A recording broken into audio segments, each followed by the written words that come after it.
Great day.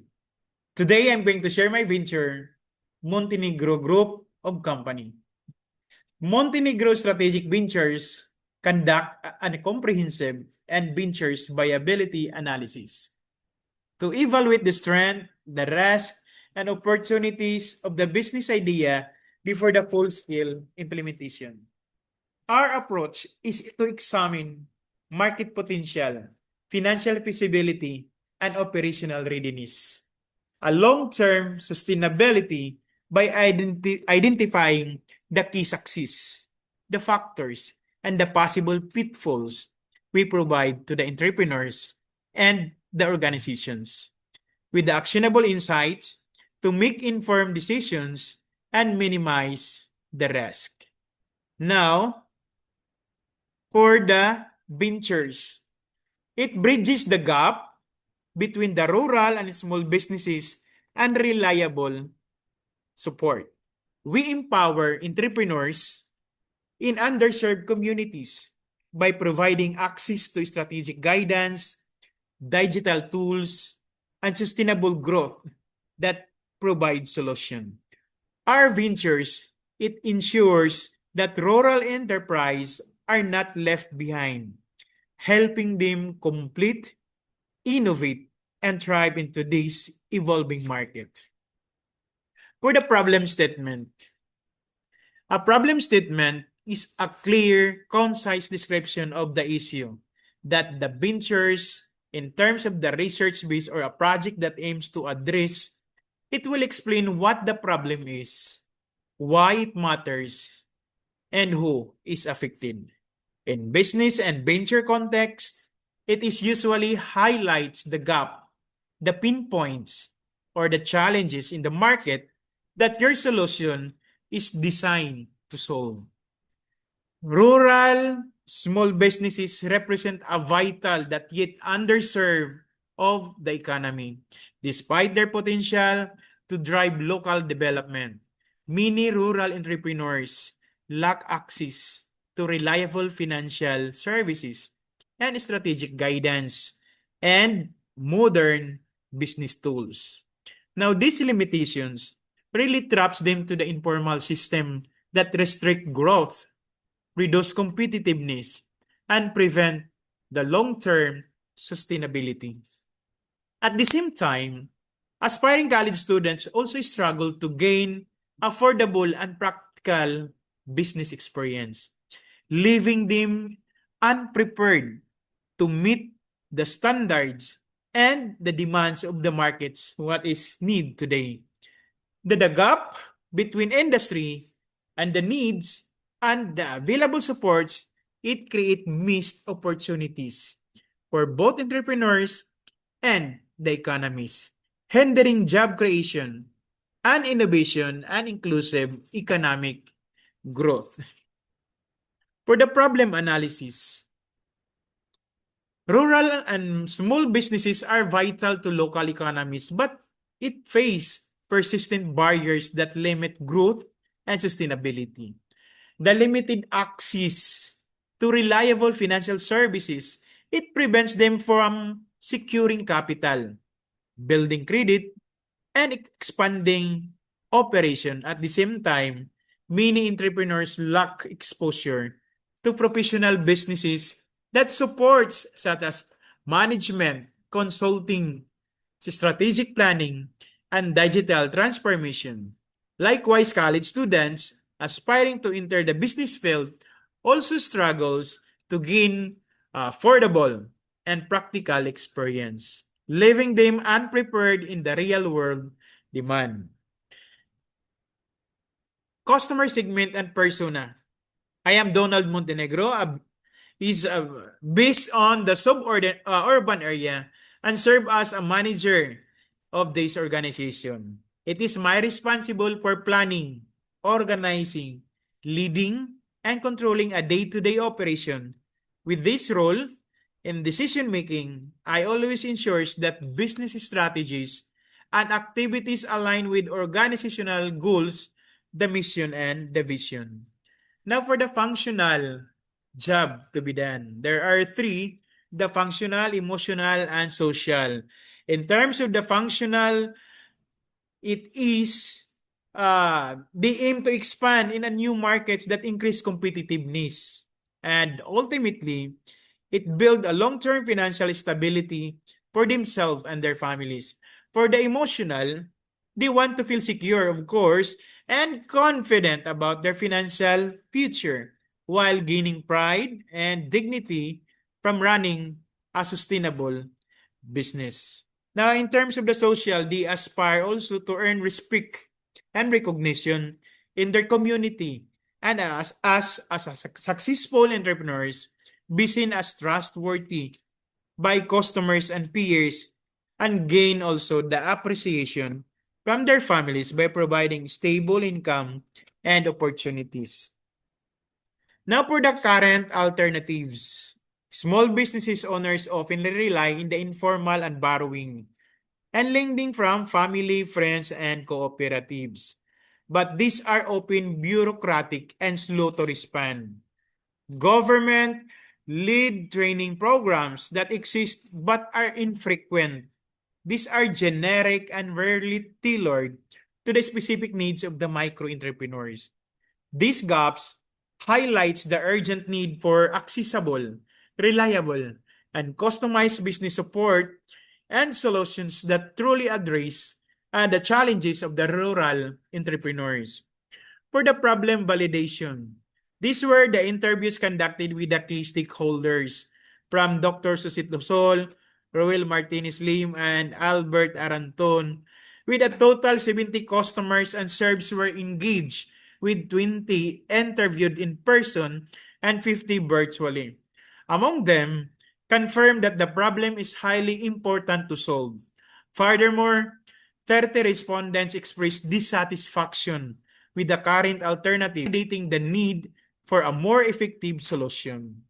Now, in terms of the solution, the proposed solution is a student-led business clinic, a program where college students deliver affordable and practical business support to a rural small enterprises.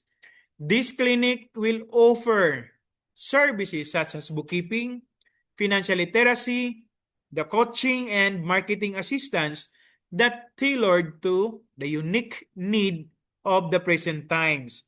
The core methodologies include finance coaching, money management guidance, and credit literacy training to strengthen the financial decision making.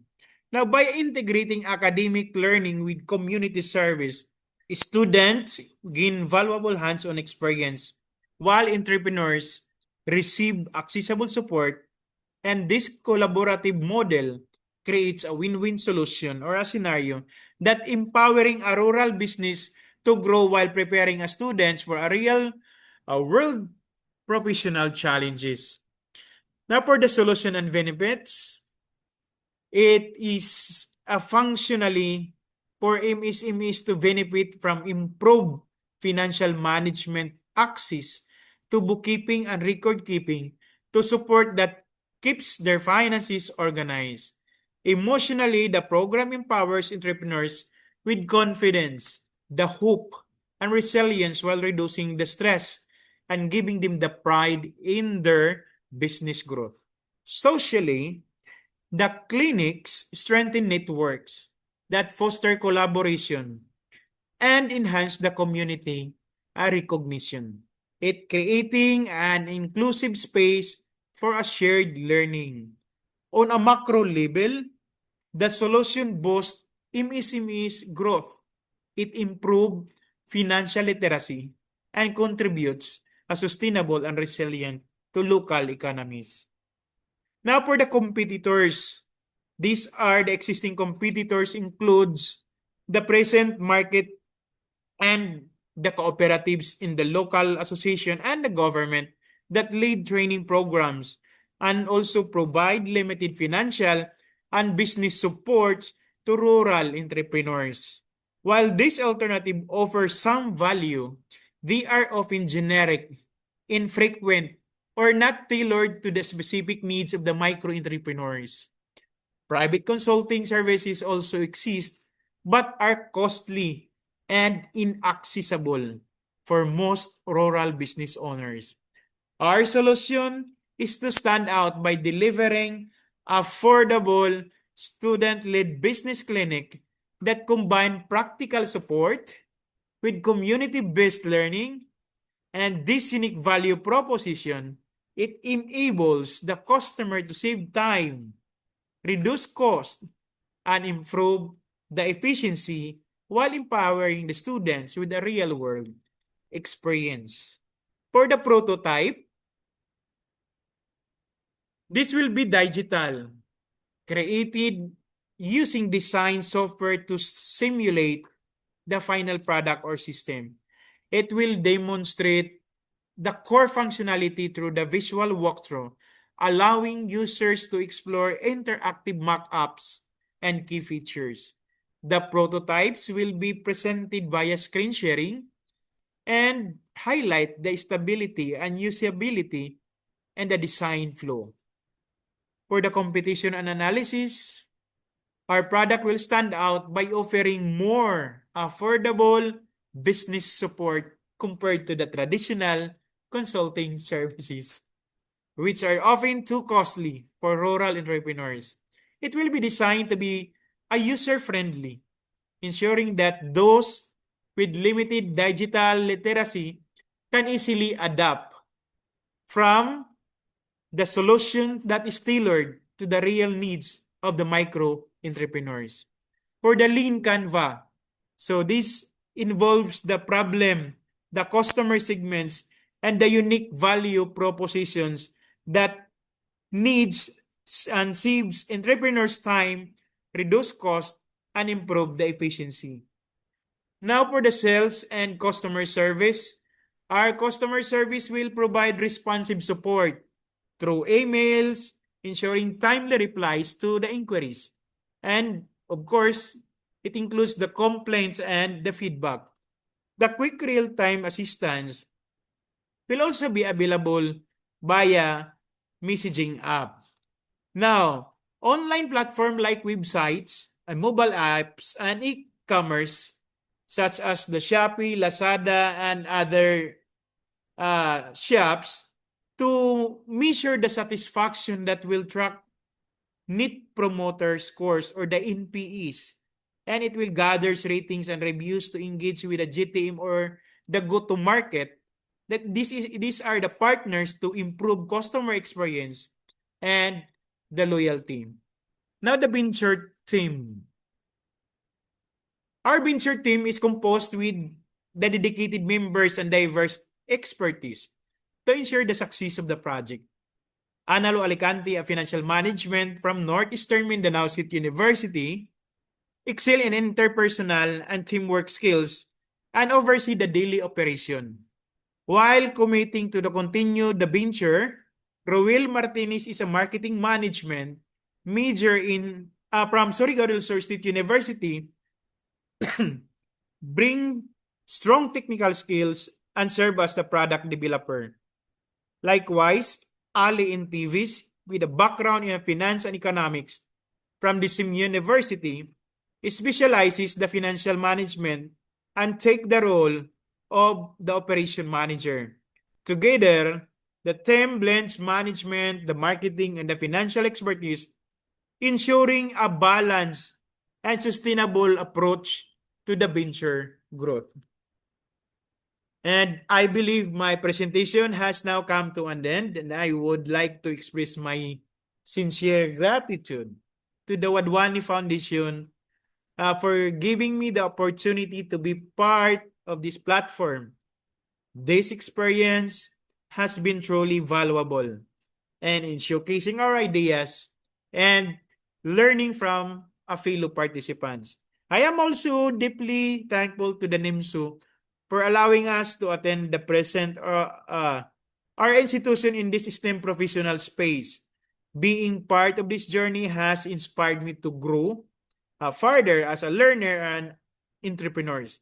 Once again, thank you very much for this meaningful opportunity. Thank you, Wadhwani.